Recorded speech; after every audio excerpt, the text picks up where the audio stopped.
જય માતાજી। આજે આપણે બનાવવાના છીએ કાઠિયાવાડી રીંગણા બટેટાનું ભરેલું શાક। જે આપણે બનાવવાની શરૂઆત કરીએ।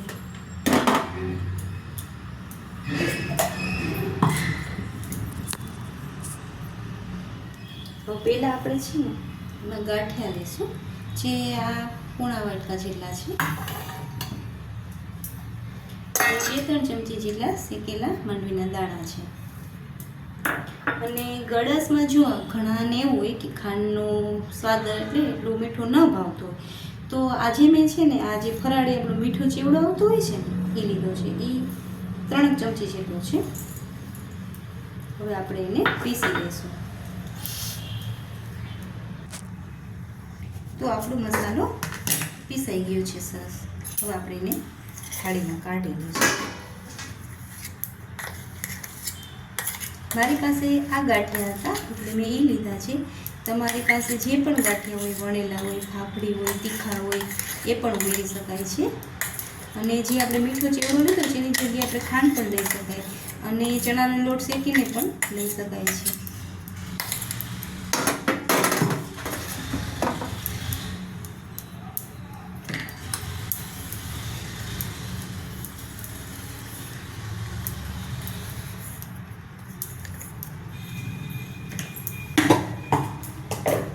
હવે આપણે એમાં મસાલા કરી દઈશું। પહેલાં આપણે જીરું ઉમેરીશું, ચડિયાતું હોય છે જીરું। હળદર ઉમેરીશું,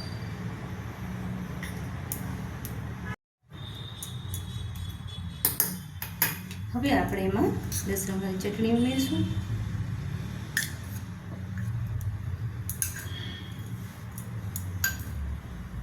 ગરમ મસાલો ઉમેરીશું,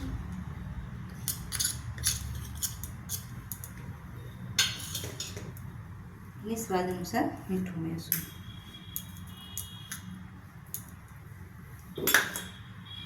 લીંબુ ઉમેરી દઈશું।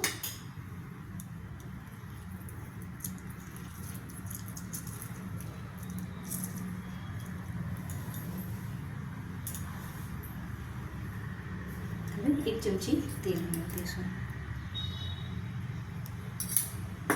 હવે આપણે મસાલો મિક્સ કરી દઈશું।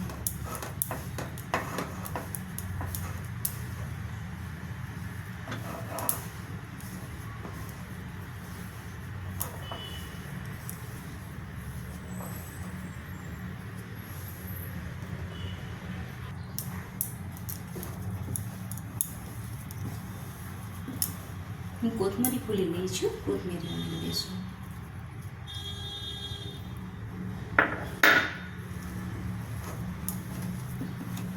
મસાલો એકદમ સરસ આપણે ભેળવી લઈશું।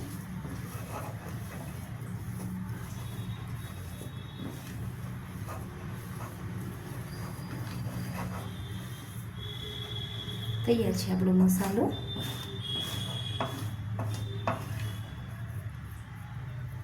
હવે આપણે રીંગણા અને બટેકા સુધારી દઈશું।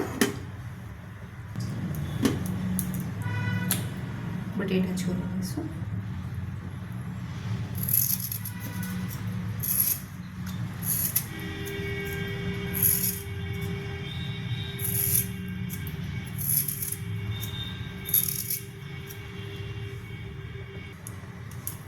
આ રીતના કાપા કરી લેવું। બટેટા મોટા છે એટલે આપણે એના 2 પીસ કરી લીધા છે।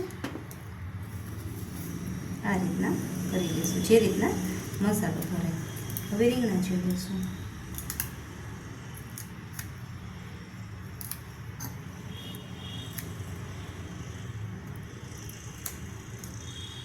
એમાં પણ કાપા કરી લઈશું અને જોઈ લઈશું કે એમાં કાંઈ છે નહીં પીડા કેવું।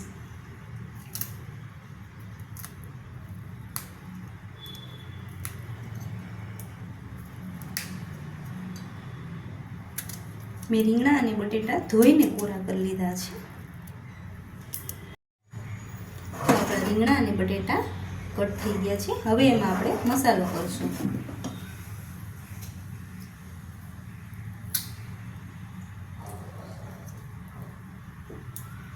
આપણા બટેટા મોટા છે, આપણે ભરી દઈશું।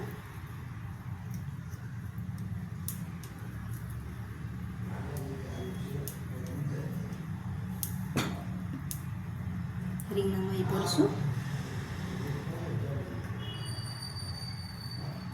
હવે તમને મારી રસોઈ અને વિડીયો જોવો ગમતો હોય તો મને લાઈક, શેર અને સબસ્ક્રાઈબ કરજો અને બેલ આઇકન દબાવવાનું ભૂલતા નહીં અને રસોઈમાં કમેન્ટ પણ કરજો.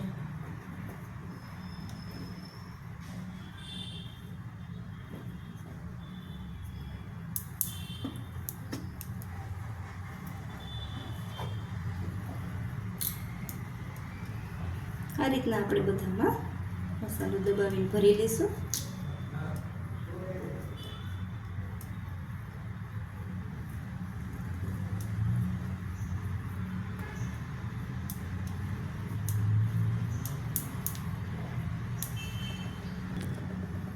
તો આપણા રીંગણ અને બટેટા બધા ભરાઈ ગયા છે.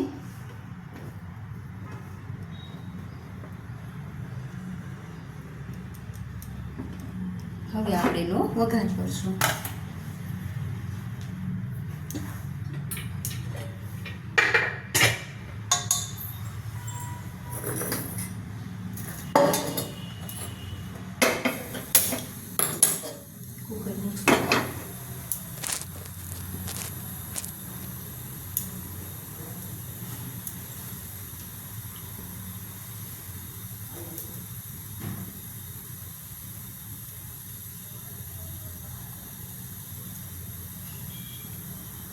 એક ચમચો જેટલું તેલ ઉમેરશું.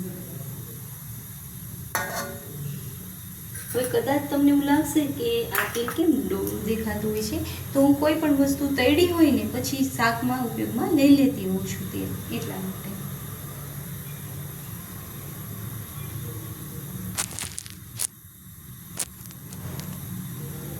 આપણે એમાં થોડા અજમા ઉમેરશું, કારણ કે આપણે બધા મસાલા અને ગાંઠિયા ને હોય છે એના માટે.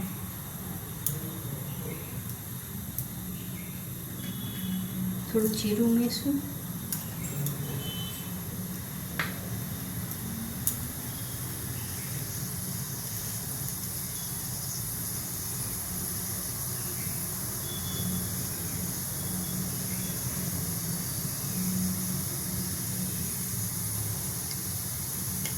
જીરું આવી ગયું છે. હવે આપણે એક ટમેટું અને અડધો ટુકડો આદુનો એની પેસ્ટ કરી હતી એ ઉમેરી દઈશું.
આથી મસાલો રહી ગયો છે પછી આપણે ઉપર ઉમેરી દઈશું.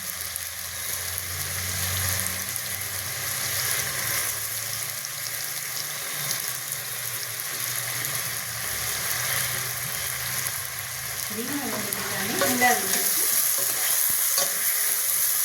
અને 2-3 મિનિટ માટે આપણે આમાં સાકળશું. જે રીંગણાનો થોડો કલર ચેન્જ થાય ને પછી આપણે કુકરમાં ઢાંકણ બંધ કરીશું.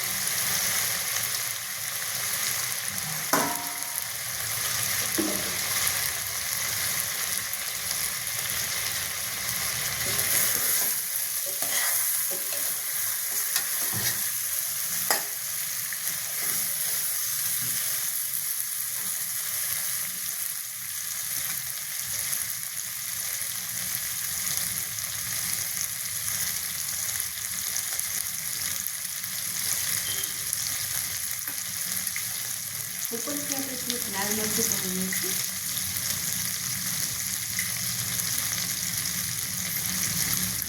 થોડું મીઠું ઉમેરીશું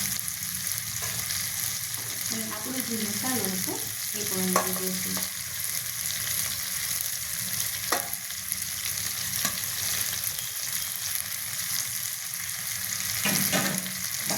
હવે હલાવી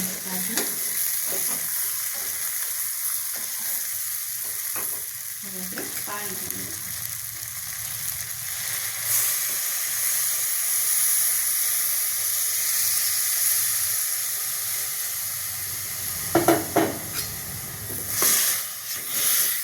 રીંગણા અને બટેટા અડધા ડૂબે એટલું મેં પાણી લીધું છે, 1.5 વાટકા જેટલું. હવે આપણે આની 2 વિસલ કરી લેશું.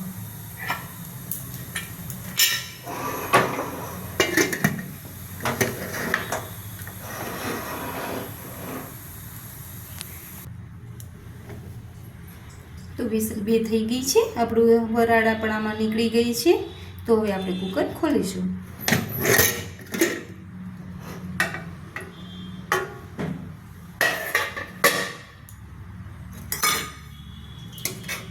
જુઓ થઈ ગયું છે આપણું શાક.